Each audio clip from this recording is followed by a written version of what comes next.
நம்மளை இங்கிருந்து அடுத்த கட்டத்துக்கு கொண்டு போறதுக்கு ஷூல்னி யூனிவர்சிட்டி நம்ம கூட இன்னைக்கு திருப்பி ஜாயின் கை கோர்த்திருக்காங்க. ஸோ ஷூல்னி யூனிவர்சிட்டி நம்ம கூட கை கோர்த்திருக்காங்க அப்படின்னு சொல்லும்போது நீங்க ஒரு விஷயம் தெரிஞ்சுக்கணும். அவங்க ஒன் ஆஃப் த பிரைவேட் செக்டார்ஸ்ல நம்பர் 1 யூனிவர்சிட்டி இந்தியாவில் இருக்காங்க. அப்ப அவங்க வந்து they have tied up with FDSA அப்படின்னு சொன்னா அவங்க FDSA மேல வச்சிருக்கிற நம்பிக்கை என்னன்னு நீங்க பார்க்கணும்.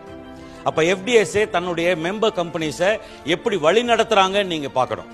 ஏன்னா இப்ப காலையில இருந்து இங்க நடந்த செஷன்ல நீங்க எத்தனையோ எக்ஸ்பிளனேஷன்ஸ் எல்லாரும் கொடுத்தாங்க. இதுல ஏதாச்சும் ஒண்ணு உங்களுக்கு யாராச்சும் தெரியாத விஷயம் இருக்கான்னு நினைச்சு பாருங்க.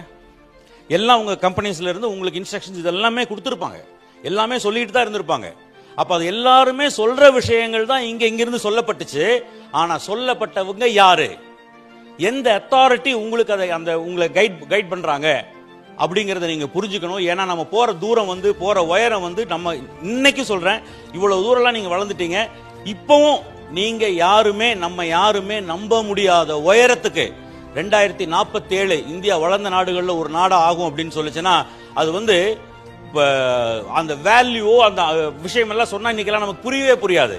அதுல மிகப்பெரிய கான்ட்ரிபியூட்டரா டைரக்ட் செல்லிங் இண்டஸ்ட்ரி இருக்க போகுது அப்படின்னு சொன்னா நம்மளுடைய ஷேர் அது.